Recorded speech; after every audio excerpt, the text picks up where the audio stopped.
coisas dizem que dizem para o homem escutador. Ontem falei com o vento, e o vento tem uma dor. Me disse, sofro uma pena, sempre passar e passar, não enraizar como a árvore, andar no mais por andar. As coisas dizem que dizem para o homem escutador. Talvez o tempo amanhã nos traga um tempo melhor. Bueno, gente, vamos ver quem nos traz o tempo do programa de hoje. Eu, pessoalmente, me questionava muito de, por exemplo, por que as pessoas mais jovens elas consomem músicas regionais de outros lugares, como, por exemplo, Tecnomelody do Belém do Pará, ou mesmo outros ritmos que vêm do norte da África, ou mesmo do Oriente Médio, mas que não tinham talvez uma relação, uma identificação tão direta com a música regional que está sendo produzida hoje aqui. E a gente começou a se debruçar sobre esse assunto e tentar entender o que era isso, porque quando a gente foi se debruçando sobre o assunto, a gente percebeu que, de fato, existe muita música de altíssima qualidade que é produzida aqui no Rio Grande do Sul e que também tem uma estética muito similar com a música do Uruguai, da Argentina. Para viver.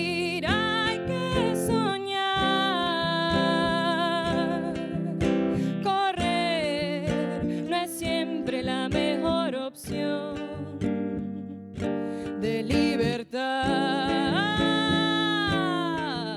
si voy, hay un poco de mí que queda, y cuando esté segura, estoy inteira.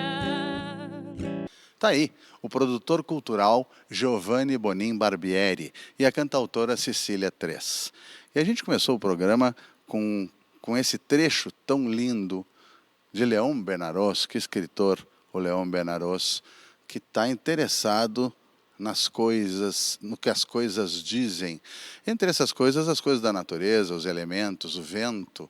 O vento contou algo para ele, mas dizem que as coisas dizem. E esse diz que aí, diz que me diz, que cada um chama de um jeito, poder-se-ia chamar de fofoca, de chisme. Na fronteira dizem chisme, sem forçar a pronúncia castelhana. Olha, eu ouvi um chisme aí. Em espanhol, chisme. Que é a fofoca, sim. A fofoca tem aquela coisa maliciosa, né? Mas também é o rumor, é o murmúrio, é o que anda por aí. E teve um desses chismes que fez roncha. Isso se diz em castelhano. Marcou. Fez uma grande marca nos novos movimentos culturais desse pedaço de sul da terra. A gente vai falar um pouco sobre isso com esse que teve a gentileza de vir até a beira do fogo conosco. Giovanni, obrigado. Obrigado, um bom dia, Demetrio. Um prazer enorme estar aqui conversando contigo sobre esse chisme que aconteceu esse final de semana. Teve uma magnífica cantora, depois a gente comenta quem é, que disse assim: que show do chisme é esse? Né? Para pegar carona nessa coisa que está na moda aí, né? Do que show da Xuxa é esse? Que chisme é esse? O chisme ele também é essa confusão toda, né? Que nem dizem lá na fronteira. E para a gente o chisme foi um grande festival onde a gente pôde honrar essa nossa herança do sul da terra, essa nossa herança que a gente compartilha com o Uruguai, com a Argentina, com o Paraguai também, e que faz da gente, da nossa cultura, da nossa identidade, marcar, da gente vir dessa terra, não é? Um festival, puxa, ousado do ponto de vista de produção, né? Acho que essa é uma boa palavra, não sei se tu concorda, porque era tu que estava lá na cozinha, né? Um dos que estavam na cozinha. Uma equipe de jovens, e eu não estou praticando etarismo nenhum, estou falando do que eu vi e do que me agrada muito. Uma equipe de jovens com uma ideia americanista, com uma ideia de integração, enfim, como a gente tenta praticar aqui, de outras formas, e tantas outras pessoas, mas num universo extremamente jovem, em que apareceram algumas pessoas mais cancheiras, do cabelo branco, mais antigas na cancha, talvez às vezes mais tradicionais nas suas estéticas, ao lado de pessoas super de agora e super propositivas, e tudo isso temperado com música eletrônica, o que pode ser inesperado para muita gente. Fiz mais ou menos a descrição, teve muito mais coisa. Olha, resumindo muito, eu acho que seria basicamente isso. A ideia do Xisme foi justamente a gente unir esses ritmos que são super tradicionais, que fazem parte da nossa cultura, como, por exemplo, a milonga, como o candombe, como a cúmbia propriamente dita, e trazer essas outras expressões que são muito contemporâneas e que são muito, talvez, mais apreciadas por essa galera mais jovem, e mostrar como tudo isso pode conversar muito bem. A ideia do Xisme foi justamente a gente tentar fazer esse equilíbrio entre o que a nossa herança tradicional da nossa cultura, com essas expressões estéticas mais contemporâneas, como, por exemplo, a música eletrônica, o techno, o house music, e como isso dialoga, então, com o que a gente vive musicalmente aqui no Rio Grande do Sul. Porque o que a gente queria muito era mostrar que, pô, isso também faz parte da nossa cultura. Isso também pode ser música do Pampa, não é? A música eletrônica, por que não? Então, sem dúvida. As coisas que nos dizem a respeito somos nós que vamos dizer quais são, né? E as coisas que pertencem ao nosso território, e qual é o nosso território, somos nós que temos que dizer. E cada vez mais as pessoas que estão produzindo agora, fazendo as coisas agora. Quando ele diz esse super resumo, eu também acho que é um super resumo, eu falei mal e mal do musical, porque ali tinha algo cênico, ali tinha algo de artes plásticas, ali tinha algo de gastronomia, ali aonde? No Jockey Club, num dia magnífico, que parecia que queria conversar com o vento, né? Tinha vento de primavera. Depois, no outro dia, veio uma bomba d'água. Mas o dia estava a coisa mais linda e a cancha da corrida mesmo, a cancha de cavalo, atrás do palco, né? Eu fiquei com umas ideias malucas de cantar umas músicas de carreira ali, mas de qualquer maneira fica para a próxima. por toda essa tua descrição, Demetrio, parece que foi uma coisa realmente mágica. Eu acho que foi mesmo. Eu acho que toda conjuntura astral contribuiu para que o tempo tivesse muito bom e que o calor fosse equilibrado por esse vento que estava super agradável, e toda essa cena realmente que a gente montou, que envolvia a gastronomia, envolvia as artes plásticas, visuais, que envolvia todas essas outras expressões culturais para além da música. Tudo isso nos ajudou, foi pensado com o objetivo de contar essa história, né, desse festival fronteiriço, que por mais que esteja acontecendo ali no Jockey Club, quase no centro da cidade, no comecinho ali da Zona Sul, aqui de Porto Alegre, contava essa história de um festival que, porventura, tu achava que estava na Argentina, às vezes tu achava que estava no Uruguai, às vezes tu achava que estava no interior aqui do Rio Grande do Sul. Então, a própria cenografia também quis contar muito dessa história. A gente trabalhou com carros e caminhões e muito feno, tudo para poder ajudar a contar essa história desse festival fronteiriço, como a própria palavra xisme também não é uma expressão que a gente compartilha ali na fronteira. Então, para mim foi muito mágico, assim, tudo que a gente viveu, e acima de tudo a gente poder compartilhar com todo mundo, ver gente jovem da minha geração, vivendo junto com pessoas de gerações mais velhas, e todo mundo entendendo e entendendo que aquela música que estava ali, independente do gênero que a gente estava trabalhando, fazia parte da nossa cultura, e que de alguma instância as pessoas poderiam se identificar com aquilo. Então isso para mim foi muito especial. Acho que a gente teve uma comunhão muito bonita entre todo mundo que estava ali. Acho que se sentia isso. Eu não tive por muito tempo no evento. Por que eu estou dizendo não tive por muito tempo? Já chego lá. Quando eu falei nisso da cancha do jockey atrás do palco, me ocorreu te dizer o seguinte: eu não tinha pensado nisso. Era quase um contrassenso, um contraponto, porque ali não tinha corrida, não tinha competição nenhuma, não tinha azarão, e ainda que tivesse grandes nomes, como é um Vitor Ramil, que um cara que aonde ele for, ele vai ser um ponto alto de qualquer situação, não era essa a ideia de sublinhar, de jogar a luz em cima de alguém. Ao contrário, uma coisa com um caráter extremamente coletivo, extremamente, enfim, compartilhado, né? Isso era muito notável.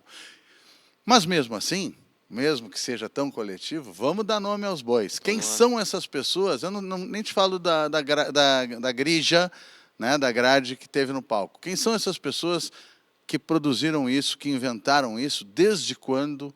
Como é que rolou essa história? Boa. O festival ele foi idealizado por um estúdio de design que se chama Gana e Voga. E a Gana e Voga tem como objetivo criar projetos e experiências culturais e de entretenimento que tem uma característica muito específica, que façam sentido e que tenham um propósito. Essa é que a empresa se diferencia.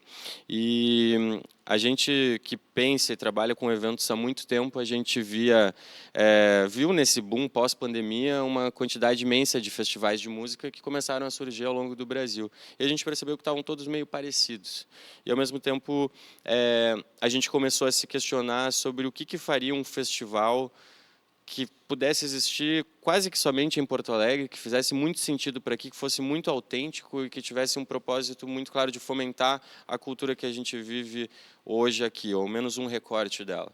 E a gente, nesse processo que durou ali mais de um ano, a gente sempre também, eu pessoalmente me questionava muito de, por exemplo, por que as pessoas mais jovens, elas consomem músicas regionais de outros lugares, como, por exemplo, Tecnomelody do Belém do Pará, ou mesmo outros ritmos que vêm do norte da África, ou mesmo do Oriente Médio, mas que não tinham talvez uma relação, uma identificação tão direta com a música regional que está sendo produzida hoje aqui.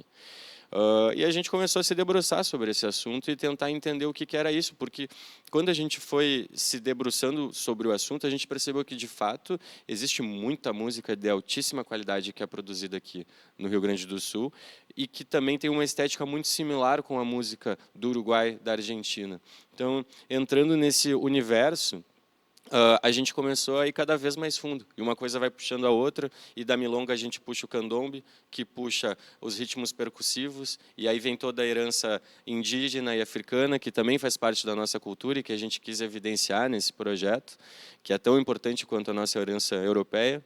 E começou a costurar isso com, o que o pessoal está experimentando e fazendo experimentações musicais e sonoras no âmbito mais contemporâneo que a gente tem. É aí que a gente olha para a música eletrônica, que a gente citaste aqui antes. Então, a gente tem, enfim, trouxe artistas da Patagônia que comungam de muitos sentimentos de nação com a gente, por exemplo, mas que tem essa expressão da música eletrônica. Então, tu escutar, por mais que seja muito diferente esse som, tu enxerga algumas nuances, um tempero ali daquela música que faz sentido para si.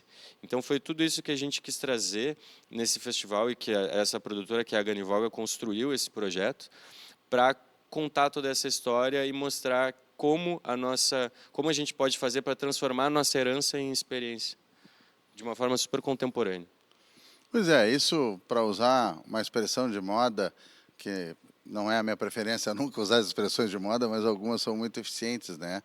Por que não só eu, pessoalmente, mas principalmente o Cantos do Sul da Terra, percebe o mesmo DNA numa ideia dessa, né? De uma maneira, desenvolvida de outra forma. Por causa da ideia de território comum, e não de, vou buscar algo lá não sei de onde. É tudo nosso. E, ao mesmo tempo, pela ideia de o quão platinos nós somos.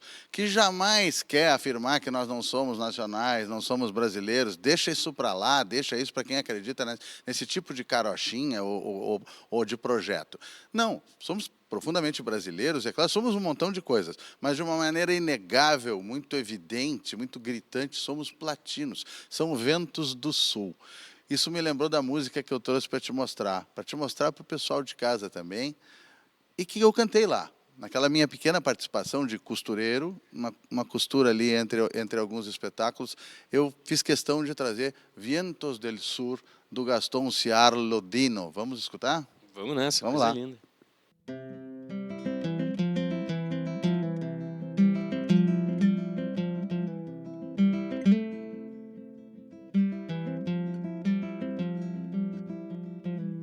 Vientos del sur que me traen el frío, vientos del sur no me dejen dormir, porque el sueño parece la muerte. Cayán lo dijo hace algún tiempo ya. Vientos del sur, recuerdo aquellos días en que mi vida no iba tan mal. Noches de vino sin melancolía. Vientos del sur, ya se acerca el final. No dejes que los recuerdos me ahoguen, No quiero ser víctima ni llorar. Viento del sur sobre Montevideo, vientos del sur no me hagan pensar. No dejes que los recuerdos me ahoguen. No quiero ser víctima ni llorar. Vientos del sur sobre Montevideo, vientos del sur no me hagan pensar. Gastão Ciarlo, autor dessa música, é um cara que na sua época, eu acho que até hoje, ele faleceu há muito pouco tempo, eu o conheci, um cara pelo qual eu tenho uma admiração enorme. Ele representa um pouco essa despreocupação com limites. Isso aqui é dali, isso aqui é daqui, de maneira nenhuma. Cajones, como eles chamam, cajones são as gavetas, né? Não, botar numa gaveta, botar noutra gaveta. Ele é um grande roqueiro, e ele é um grande bluseiro, mas que faz umas coisas do que se chama folclore. Por exemplo, a famosa Milonga de Pelo Largo, que o Citarrosa canta, que é o hino da juventude dos anos 60, 70, Milonga de Pelo Largo, de Ojos Oscuros, que tem um sentido também de resistência muito grande naquelas épocas terríveis, é dele, né? E o Dino acaba ficando meio de lado, puxa, interpretado por um Citarrosa não é para menos. Então achei que ele fechava não só por causa do vento, que tinha mesmo um vento bonito naquele dia. Eu brinquei, daqui a pouco eu digo por que a minha participação foi pequena. Foi pequena em proporção porque quantas horas durou o festival? A gente começou o evento logo a seguir o almoço, à 1h, e a gente terminou aí passando já meia-noite, entrando madrugada dentro. Então a gente teve aí mais de 12 horas de xisme, de confusão, de música e de alegria, não é? Então foi um festival realmente super longo, com esse mesmo pique de festival, né? A gente tinha um palco principal, onde tinha a maior parte dos shows, mas a gente também tinha uma pista onde rolavam a parte dos DJs, então a gente tinha esse grande espaço, esse grande tempo que a gente ocupou lá no Jockey. E ao mesmo tempo é um selo daquela adesão que tu estava falando, porque a gurizada estava ali, não só a gurizada, não vamos ser etaristas, tinha gente de cabelo branco, repito, mas assim, as pessoas estavam ali, não arredaram o pé, as que puderam foram ficando e curtindo cada um daqueles segmentos ali, que como a gente disse, não era só música, né? Exato, era muito engraçado porque a gente que ficava... Quando dava um respiro, ficava olhando para o público, como a galera estava interagindo, como estava todo mundo recebendo a ideia do festival. Então, às vezes, tu via o pessoal, tinha umas pessoas dançando na pista de dança, e de repente vinham os amigos delas correndo e diziam: cara, vocês não estão acreditando o que está acontecendo lá no palco principal, corre lá. E aí o pessoal corria, encontrava no palco, voltava no palco principal, e de repente estava rolando um grande show de candombe com música eletrônica, logo depois de um show de candombe com toda a ancestralidade dos tambores afro-uruguaios. Então parecia que cada minuto e cada espaço estava ali para ser descoberto, de certa forma. E, ao mesmo tempo, tinha toda essa mistura de idades e de pessoas diferentes. Então, a gente também se preocupou muito em fazer trabalhar o jockey para que ele fosse o mais confortável possível, com lugar para sentar, com lugar protegido do sol, porventura do vento. Então, realmente foi um festival muito confortável para assistir e para que as pessoas pudessem, enfim, estar ali convivendo umas com as outras de uma forma muito bonita, né? Pessoas com todas as condições de coluna, inclusive, porque aquela arquibancada do Jockey, embaixo, logo abaixo dela, tem uma arquibancada natural de grama. Então, muita gente ali na grama, outros, melhor vou sentar certinho ali, almofadinha, não sei o quê, na arquibancada construída de alvenaria e tal. Então tinha um pouco isso, mas muita gente assim, como tu falaste, circulando entre os vários espaços, caminhando, com um clima de absoluto respeito, porque tudo isso poderia ensejar uma zoeira, né? Até o pessoal tomando uma cerveja, não sei o quê, daqui a pouco faz uma bagunça ali, começa a falar alto.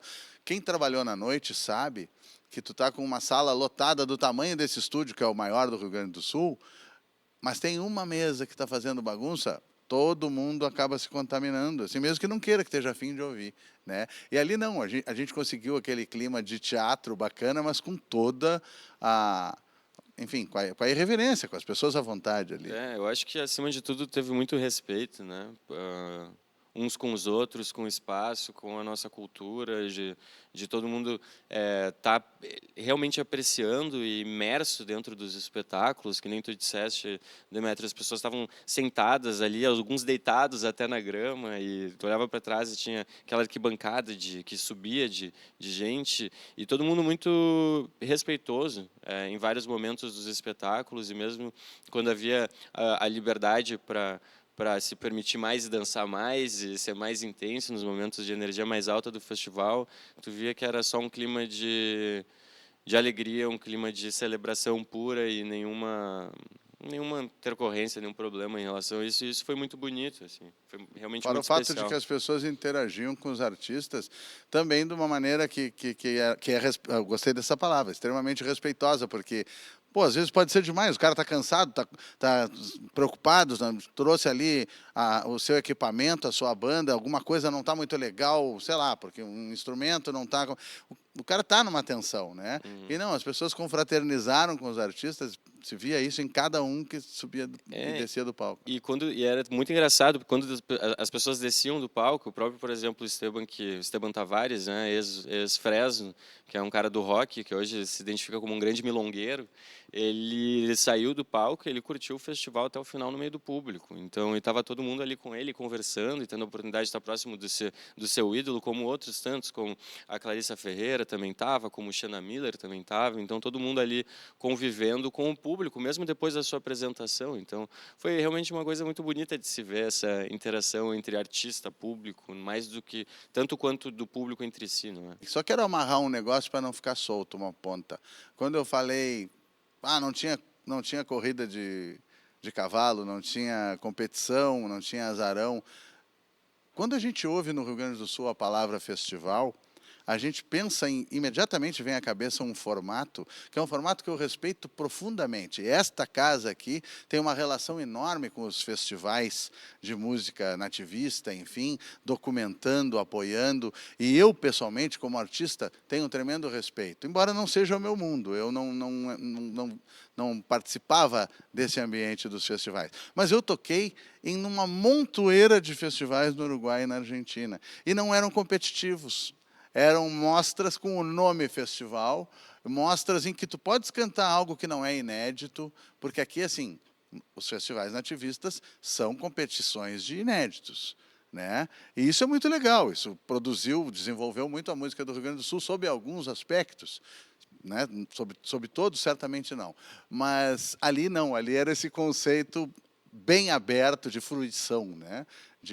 O festival para compartilhamento e fruição, não para competição de nenhuma ordem.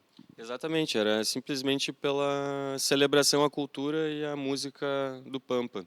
É até engraçado isso, porque eu venho de Santa Rosa, lá no interior, e eu cresci muito vivendo o próprio Musicanto, que é um grande festival de música nativista que tem lá. Então, querendo ou não, isso sempre fez de alguma forma parte do meu imaginário, ter crescido naquele ambiente onde havia essa competição. Eu acho que é um formato que eu também tenho maior respeito e maior carinho, mas o que a gente quis fazer realmente no Xisme foi um pouco do contrário, foi trazer unicamente essa pura celebração e comunhão da cultura e da música em si.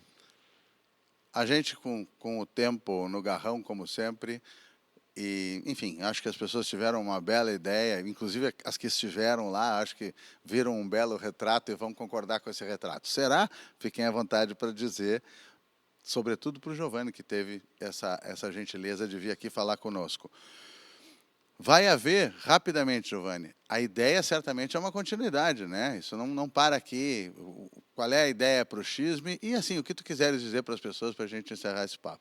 Com certeza, a ideia não para por aqui. Essa foi, sem dúvida, somente a primeira edição. A gente já está em negociação com os artistas que vão compor, alguns dos artistas que vão compor a edição do ano que vem. Então, muito em breve, a gente já vai divulgar nas nossas redes sociais a data do próximo festival, que eu ainda não posso dizer aqui, não dá para soltar esse spoiler, mas com certeza a gente ainda tem muito pano para manga, é muita história para contar e ainda tem muito o que viver e há muito o que ser vivido aqui, né, em relação à nossa cultura. Então o Xisme está aí justamente para a gente continuar soprando nos todos esses ventos que é muito bonito o que se produz aqui. A nossa cultura é uma cultura muito importante, que vale a pena ser experienciada de todas as formas, em todos os recortes, em toda a sua pluralidade e diversidade. Assim é, e assim se sentiu por lá. Obrigado mais uma vez. A gente vai para o intervalo, como sempre, e para cevar a palavra, eu vou trazer para vocês também, como aquela música que eu cantei, algo que eu levei lá no festival, de um excelente poeta guatemalteco. A gente não tem muito acesso a poetas ali da América Central. Vejam só que bonita essa cevada de palavras. Solta o meu gateadinho.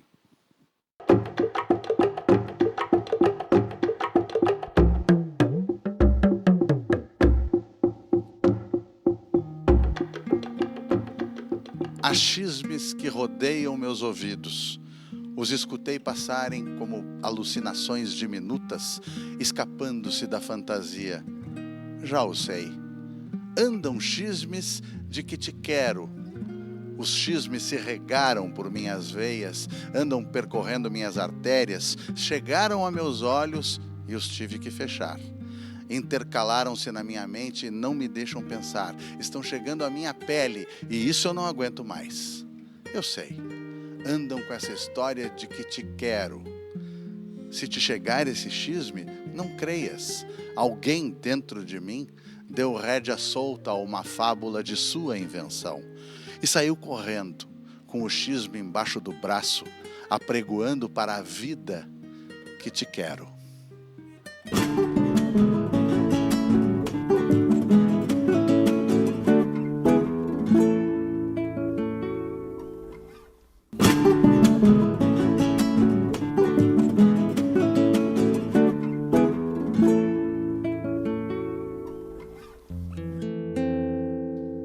Eu sinto como se me tivessem tirado um pedaço do meu coração. Até parece que roubaram o meu tempo tão precioso e tão ligeiro, tão meu, tão teu, tão nosso. Desfazer os nós. Até parece que foi fácil dizer adeus,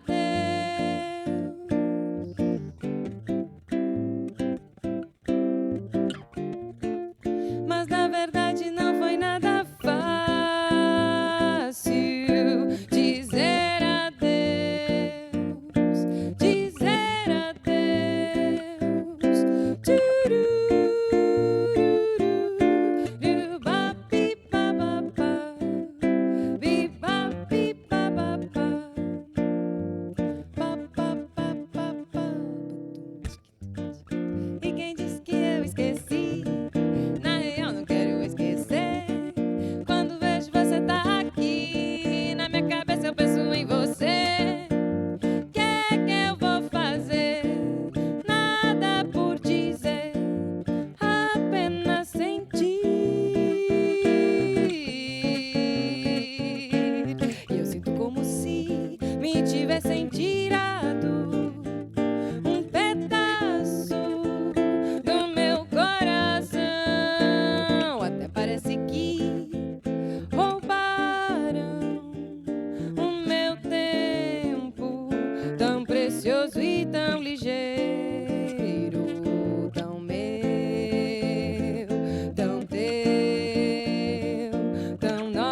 Quem acompanha o Cantos nesses 2 anos e La Japa, isso quer dizer 2 anos e a Inhapa, né? 2 anos e pico.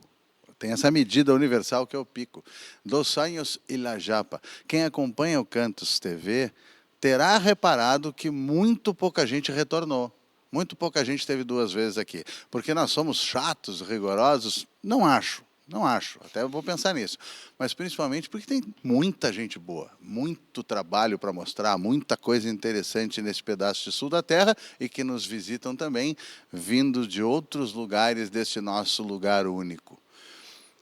E também quem acompanha vai lembrar, quem não lembraria, a presença super legal desta cantautora. Depois ela vai dizer se ela gosta desse crédito, desse título, dessa cantautora aqui, a 1 ano em La Japa, mais ou menos.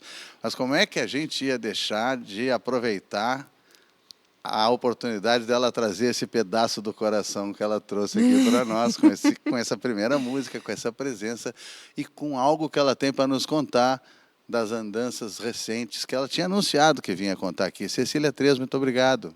Muito obrigada, Demetrio. Estou muito feliz de estar aqui de novo. Um prazer, uma honra poder voltar aqui na beira do fogo para a gente conversar, contar um pouco dessas andanças e trazer mais músicas. Vale essa de cantautora? Gostou ou não? Vale sim, apesar de que eu estou me descobrindo, já sei que eu sou cantora há mais tempo que cantautora, né, compositora, sempre cantei desde pequena e quero explorar um pouco mais essa vertente da voz. Um amigo meu, Zelito, me disse: Ceci, tu canta muito lindo, toca lindo, mas quando tu canta, tu te rasga, tu te solta, então não deixa disso e quero andar por essa via também de ser cantora. Arranca pedaço do coração mesmo. Arranca um pedaço do coração mesmo. Arranca e entrega, que é o principal, né? Como entregou, não é essa a razão, é claro, razões não faltam, não é... Mas enfim, é legal também. Andou lá pelo Xisme, candombeando, né? Batendo na lonca, batendo no couro. Batendo no Como couro. É que foi lá? Foi muito lindo, foi lindo te ver lá, ouvir falar antes da... Eu peguei a parte que tu falou antes da Clarissa, né? Antes do Vitor, muito bonito, cantou Zitarroça. E acho que o festival todo foi encaminhando para terminar no candombe. A gente tocou com a Brasileira e fizemos a dobradinha com a Maracatu Trovão, então... Foi bem emocionante, assim, bem especial tocar depois de tantas figuras como a Clarissa, como a Nina Fola, a Thaís, tu, o Vitor, né? Depois teve o F5 uruguaio, os candombeiros uruguaios que vieram da Quarém das 80, que eles têm esse projeto de quarém de candombe com eletrônica, e depois a gente tocar foi uma certa pressão, assim, Tá né? certo, Pô, tem que ir no peito também. E eles devem ter ficado muito bem impressionados com essa aproximação de candombe e maracatu, porque ela é muito lógica, muito legal, assim, muito doida. Tem umas coisas sobre maracatu, sobretudo sobre a métrica, algumas coisas que não vêm ao caso aqui, mas que eu, sem ser alguém que conhece o maracatu, me interessam, justamente pelo cruzamento com as coisas platinas aqui. Olha só que louco. sim, e por ser um ritmo do norte e nordeste, né, muito interessante assim essa junção que a gente faz aqui com o sul. Eu gosto bastante quando a gente junta o candombe com o maracatu, o maracandombe. Eu acho que foi bem... Maracandombe fica um bom nome. Fica um bom nome, foi bem divertido. E lembra até, não é por isso, mas lembra um Maraca. baracá, né? Que a gente chama de maraca, né? Um baracá pode entrar no maracandombe, na sua condição de instrumento sagrado também, de conexão com o sagrado. Mas esse é outro papo. Puxa, samba. A gente conversou com o Giovanni e eu estou gostando cada vez mais de que cada vez menos se precise falar isso. Ah, tu usa essa linguagem, mas também a outra. Tu transita aqui, mas também ali. Quando isso não impressionar, não chamar a atenção de ninguém, nós vamos ter chegado ao ponto ideal, né? Porque é absolutamente evidente que todas essas coisas nos pertencem e nos constituem. Tu gosta de fazer samba, tu sempre fez samba, tu entrou por aonde no samba? Conta um pouco disso. Eu gosto de fazer samba. Depois da zamba, foi o segundo ritmo que eu aprendi no violão. E foi meio junto, assim, a samba e o samba, então eu gostava de brincar com isso. Que é para confundir mesmo. Que é né? para confundir Imagina o cara mesmo. aprendendo. E eu, quando aprendi a tocar, eu fiquei impressionada, assim, com vontade de fazer samba de tudo. Todas as músicas eu queria transformá-las em samba. E, inclusive, gosto de fazer algumas brincadeiras, assim, até com música uruguaia mesmo. Eu sou muito fã do Gustavo Pena, né? E que é uruguaio, e gosto de, pela loucura assim que ele me transmite da musicalidade do artista que ele é, gosto também de botar o samba nas músicas dele, e sempre gostei de tocar samba, apesar de não ser uma musicalidade que eu tenho assim desde criança, por exemplo. Acho que eu ouvi muita música, ouvi Chico Buarque, ouvi Caetano, ouvi Milton de criança, mas assim samba raiz, assim samba enredos, foi algo que foi vindo com a Não minha era tão de vivência. dentro de casa, Não vamos tanto dizer. dentro de casa, mas adoro tocar. Dia 2 foi agora, né, no início do mês de dezembro foi o dia do samba, né? E eu acho que é puro Brasil, como quando eu viajei agora, por ser brasileira, as pessoas queriam ouvir samba. Então, também é algo que não tem como não fazer. E Tem sim, realmente, mas dá um trabalhão. Eles ficam brabos. Assim, mas, cara, tu não vai tocar? Não, não como vou. não vai tocar samba? Claro, e no fim das contas é algo que paga as contas também.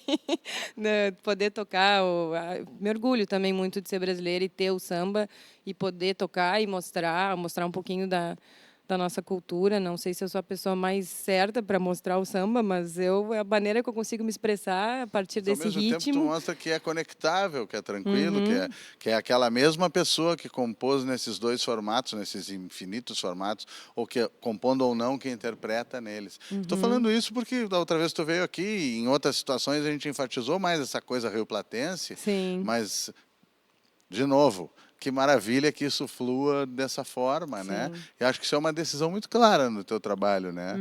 Não Uhum, é só uma questão de estar por lá e te pedir, te demandarem, não. Tu realmente trabalhas com essas linguagens todas. E aí uhum, a gente caiu, tu caiu aí no assunto que eu queria, no assunto que não podia faltar, até porque tu dissesse, eu quero ir aí contar uhum, essa viagem, aham, esse diários de motocicleta que tu fez aí. Como é que sim. foi isso aí? Ai, foi uma imersão assim, de também um pouco de soledade, buscar um pouco a solidão. E no fim não tem como ficar sozinho viajando, né? A gente viaja com um monte de gente. Ao menos eu sempre encontro muitas pessoas no caminho. Quando eu vim aqui ano passado, eu falei que eu tenho sonho, ainda tenho, de conhecer toda a América Latina, todo esse nosso continente. E eu precisava começar por alguma ponta, ao menos foi isso que eu conversei em todas as rádios que eu fui, porque eu era uma brasileira viajando até Ushuaia. Eu inventei essa viagem. Eu vou até Ushuaia, até o fim Até do o fim do mundo. mundo. Até o fim do mundo. Pensei, começo pela ponta sul, porque depois eu quero ir até o México, né? Quero subir. Então fui, saí em dezembro do ano passado. Passei ano novo em La Serena, num festival que tem ali em La Paloma, no Uruguai. Fiquei 2 meses no Uruguai, porque o Uruguai te atrapa. Muito difícil sair do Uruguai. E, encontrei amigos, que a gente já tem um projeto, que é o Panambu, de músicos itinerantes, viajeiros que se encontram. Então, ali a gente passou um mês juntos tocando, aproveitamos a temporada do Uruguai. E depois, a partir de março, consegui descer e entrei pela primeira vez na Argentina. Conheci Buenos Aires. Cheguei numa semana de chuva, não consegui conhecer nada praticamente, só choveu. Mandei bastante metrô. E tinha conhecido um amigo argentino no Uruguai, numa casa de cultura, a Vieja Rômula, que ele é de uma cidadezinha, veja só, tu vai gostar desse nome, se chama Urdampicheta. O nome da cidade dele, o pueblo, de 2.000 habitantes. Encontrei ele, fui visitar ele e aí comecei a trilhar meu caminho para descer as províncias, né? Que eu tinha que passar para o Rio Negro, Chubut, Santa Cruz e aí chegar na Tierra del Fuego. Então foi uma viagem de total de 5 meses entre ir e voltar. E desde que eu embarquei assim da província de Buenos Aires, né, do estado, que eu também não sabia que a Argentina era tão grande. Quando eu inventei isso, eu não imaginava que era tão longe. Por mais que tu pense assim, são 3, 4 mil quilômetros, tu não te dá conta até fazer esses quilômetros, né, e olhar o mapa assim. E a sensação que aquelas paisagens dá Uhum, de infinitude mesmo, né? Quer dizer, pô, essa sim, estrada reta, interminável, né? No meio daquela paisagem magnífica. da Patagônia. E sabe que as pessoas te amedrontam muito também. Não só, acho que por ser uma mulher que estava viajando sozinha, depois se somou comigo uma companheira que eu conheci no caminho, que é a Flor, que é a Florência Flortia, que tocava percussão, e ela é de La Pampa, a gente se encontrou no meio do caminho em Bahia Blanca, convidei ela numa noite, assim, pós-som, que eu tinha tocado no bar, e ela super se pilhou. Encilhou e foi. Encilhou e foi. Mas as pessoas nos assustavam muito, assim, sobre, nossa, mas as estradas são longas, porque tem caminhos, tem vezes que tu vai fazer 400 quilômetros sem uma alma viva no caminho, sem um mercado, sem um posto, e as pessoas te assustam muito, assim. Então eu tenho alguns diários, assim, eu sempre escrevi, e eu acessando, assim, essas escritas, tem muito a palavra medo, assim, estou com medo de ir, mas quero ir igual. E agora que eu fui, eu penso quanto valeu a pena ir e que valeu o medo, mas que bom que a coragem venceu esse medo de ir. Um medo que deve ter te garantido uma prudência legal, né? Sim. Prestar atenção na possibilidade do risco, enfim. Mas é claro, que tremenda experiência, que magnífica experiência. Pensei nesse projeto com as pessoas do caminho, da estrada, e pensei no velho Yupanqui dizendo: o caminho é como um céu onde os bons se juntam. E isso não é uma pretensão dele, digo eu, né? De dizer, eu sei quem são os bons e quem são os ruins. Os meus bons, os dos meus, como a gente diria. O caminho é como um céu onde os bons se juntam. Se não são desses, vão ficar pelo caminho, não vai mais vê-los. Ali tu vai juntando como se fosse aquela noção paradisíaca de céu, talvez. Estou te falando nisso porque tu já me disseste que tu trazes algo de caminho, algo de Yupanqui, e que a gente está louco para escutar.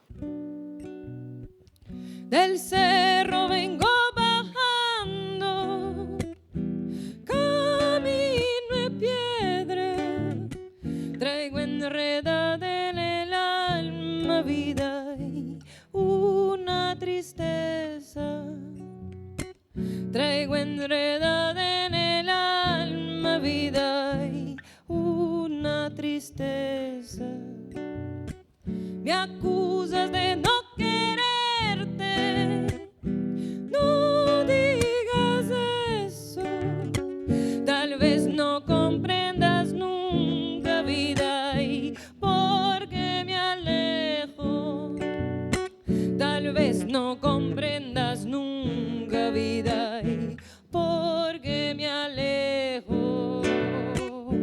Es mi destino, piedra y camino para papán de un sueño lejano y bello, vida, y soy peregrina de un sueño lejano y bello, vida, y soy peregrina. Tanto vivir entre piedras, yo creí que conversaban. Voces no he sentido nunca, pero el alma no me engaña. Algún algo han de tener, aunque parezcan calladas. No de balde ha llenado Dios de secretos la montaña. Algo se dice en las piedras. A mí no me engaña el alma. Temblor, sombra o qué sé yo. Igual que si conversaran, Malaya. Pudiera un día vivir así, sin palabras. Por más que la dicha busco, vivo penando. Y cuando debo quedarme, vida, y me voy andando. Y cuando debo quedarme, vida, y me voy andando. A veces soy como el río, llego cantando y sin que nadie lo sepa, vida, y me voy llorando. Y sin que nadie lo sepa, vida, y me voy llorando. Es mi destino, piedra y camino para papán de un sueño lejano y bello, vida, y soy peregrina de un sueño lejano y bello. soy peregrina.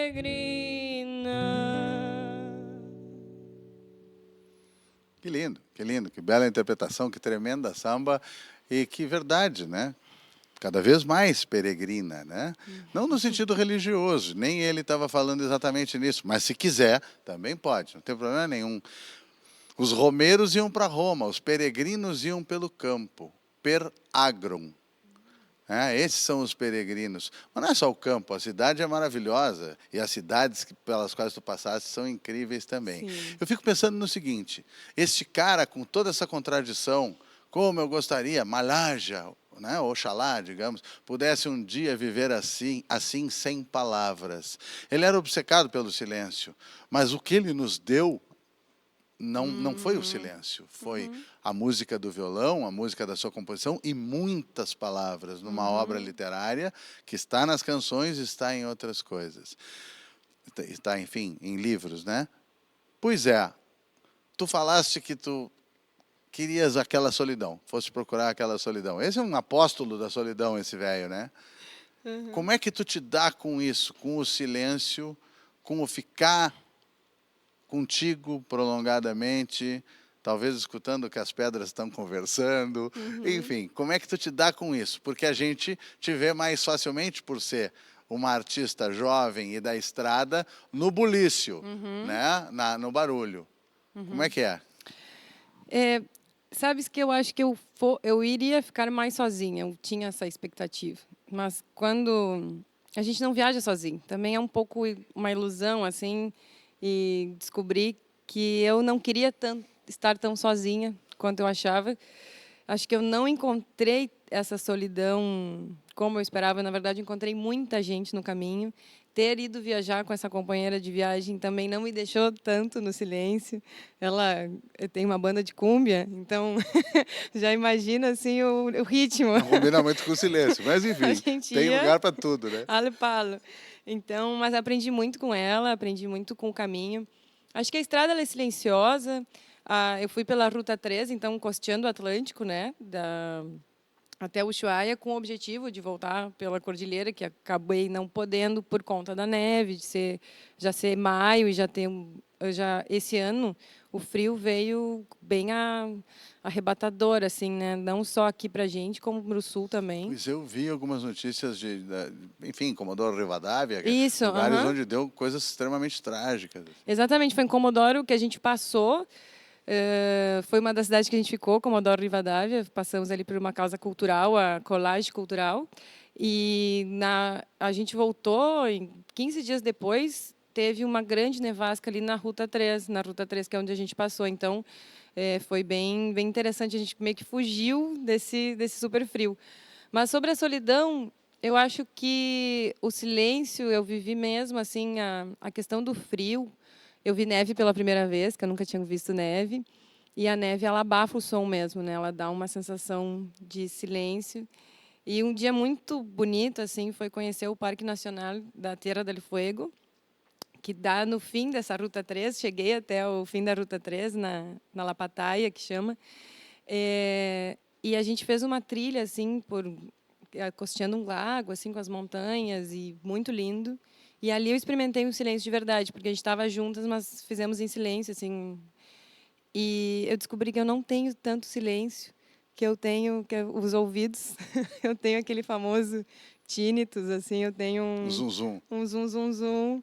Um xisme? Eu tenho um xisme no ouvido, mas foi bem interessante, assim, acho que me conecto também com a música do Atahualpa por isso e outras, né?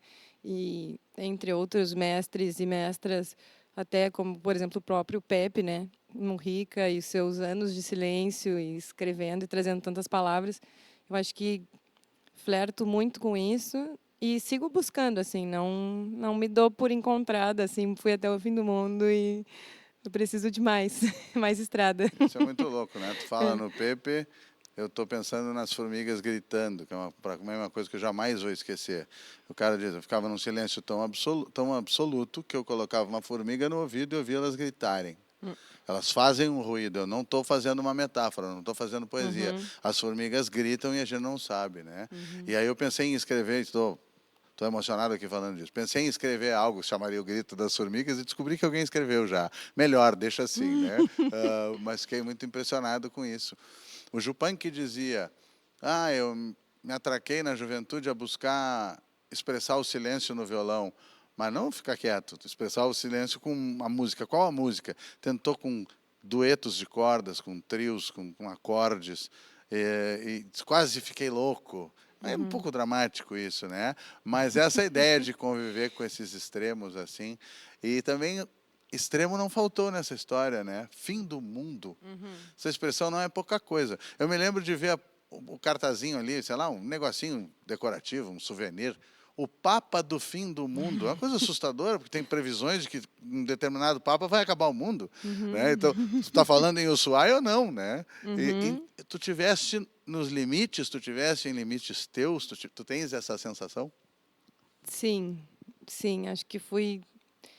Não acho que eu ultrapassei esse limite, assim. Acho que viajar a Patagônia não era uma coisa que eu confabulava há muitos anos, assim, ai, nossa, quero conhecer a Patagônia, e conhecer ela se mostrou assim, mas eu queria muito conhecer o frio, e queria saber como que as pessoas vivem com o frio, né? Então foi um pouco buscar esse limite térmico, e Mas tu curte frio? Não. eu curto frio, eu gosto mais do calor, mas eu queria experimentar o frio de verdade, digamos assim, ter que se emponchar, Para além da reemponchar, estética. para além da estética. Isso, que não tem estética. Dizer, não, tchê, não tem beleza aqui, tem que te vestir e pronto. Então, eu queria viver isso. E a Patagônia tem um dicho, né, que é: quem se apura en la Patagônia perde el tiempo. Porque a natureza tem seu próprio tempo, né? Não tem, se está nevando, tu vai ter que esperar para sair. Tu não pode sair antes das 10 da manhã, porque as as caixas estão congeladas, tem a escarcha, tem gelo. Então, tu tem que aprender, a natureza ela se impõe para você. Então, isso foi muito importante assim para mim, entender esse tempo, entender que as coisas podem ter um certo tempo, entender o tempo, assim, acho que mais que a solidão, o tempo apareceu, assim. E tu fosse a um lugar, a uma região inteira e enorme, que eu não conheço, né? Eu estou falando de algumas coisas que eu sei pela leitura, pelos amigos com que convivi nessas décadas. Minha viagem na Argentina é sempre mais para o centro-noroeste, enfim, um pouco para o nordeste também, para a zona chamameceira, vamos dizer assim. E aquilo tem aquela magia e tem algo de limite muito forte, muito violento, eventualmente violento, que é um lugar de muita imigração e um lugar de muita raiz indígena. Assassinada, apagada, até a medida que os caras... Ali está a bandeira Mapuche para contar essa história. Vê se os Mapuche deixam que apague a história deles, que eles não deixam mesmo. Não deixam Eles mesmo. ali não são de laçar com sovel curto. E um peão patagônico sai para o campo, não vou dizer que todos, mas é uma coisa que tu vai encontrar muitos relatos, e daqui a pouco, a 4 quilômetros de casa, porque aquelas fazendas são enormes, aquelas distâncias são enormes, deixa cair as ferramentas que ele ia levar para consertar a cerca. E ele diz, puxa, e agora sigo sem as ferramentas ou volto? Porque as ferramentas caíram por alguma razão e serão para quem chegar lá encontrar. Ele perdeu as ferramentas. É uma coisa de uma cosmovisão que a gente não vai entender nunca. Sim. Né? É parecida com essa, de Com quem esse se apura tempo, perde né? o tempo. Né? Claro, com esse tempo da natureza, eu sinto isso, assim. E sim, conheci alguns museus. E realmente é uma região ali do Atlântico que é onde chegou São Julián, né? No pueblo de São Julián, que chegou esses primeiros colonizadores espanhóis, né? Chegaram nessa parte na Ruta 3 na Patagônia. Então, temos Porto Deseado, eles têm muito presente a questão das Malvinas, né? Então, toda a costa atlântica ela está muito relacionada com os portos e de onde chegam as Malvinas. Então, eles têm muitas histórias sobre a Guerra das Malvinas, sobre o dia, por exemplo, que Porto Madryn ficou sem pão, que foi quando os guerrilheiros das Malvinas chegaram em Porto Madryn e as pessoas foram levar coisas para eles e eles disseram, pão, a gente quer pão, a gente quer pão. Então, o dia em que Porto Madryn quedou sem pão. Então, tem muito essa questão dos portos e de muitos navios que chegaram. Então, realmente tem essa miscigenação também e tem um extermínio indígena muito evidente, né? Assim, apesar deles terem os museus terem a presença de artefatos encontrados dos indígenas, mas indígenas mesmo sobram poucos assim para contar essa história, porque é bastante grave. Tehuelches, Pehuenches, enfim, um monte de etnias, né, que tinham uma importância enorme ali. Sim. Cecília Três, lindo pão que tu nos trazes, né? Aqui a gente não fica sem pão porque as pessoas vêm aqui na beira do fogo e nos alcançam esse pão. O que tu quiseres dizer para as pessoas para encerrar essa nossa conversa de hoje, fica à vontade. Bueno, te agradeço, então, mais uma vez, estar aqui na Beira do Fogo contigo. Eu vou estar lançando no meu canal do YouTube esse show que eu fiz no Ushuaia, porque eu fui fazendo shows ao longo da viagem toda, e no Ushuaia eu pude fazer no 28 de abril, gravei, um amigão meu gravou com pistas, então o show vai estar sendo lançado no YouTube em breve, quem puder me acompanhar. Legal. Meu canal é Cecília 3. E eu quero fazer uma música final, que é da Cordilheira, que é esse lugar que eu não pude voltar por causa da neve. E eu sinto que eu ainda vou conhecer a Cordilheira dos Andes. Vamos voltar junto contigo. A gente vai ficar por aqui, claro, que ouvindo e retornando à Cordilheira com a Cecília, e ficar por aqui. A gente nunca fica por aqui. Nós nos estamos vendo. Até a próxima lua com o Cantos do Sul da Terra.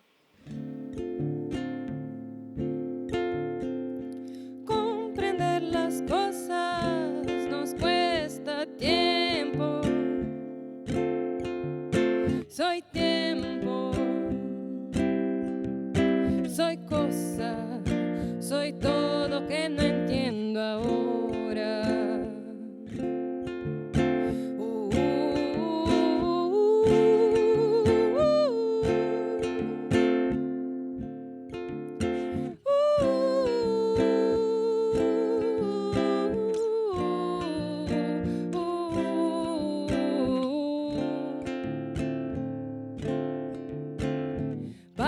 Vivir hay que soñar, correr no es siempre la mejor opción de libertad.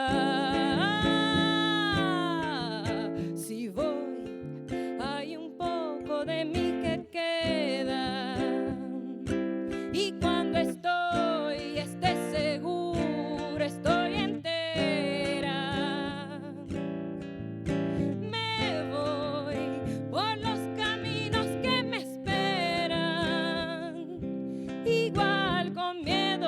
Es que me llama la cordillera.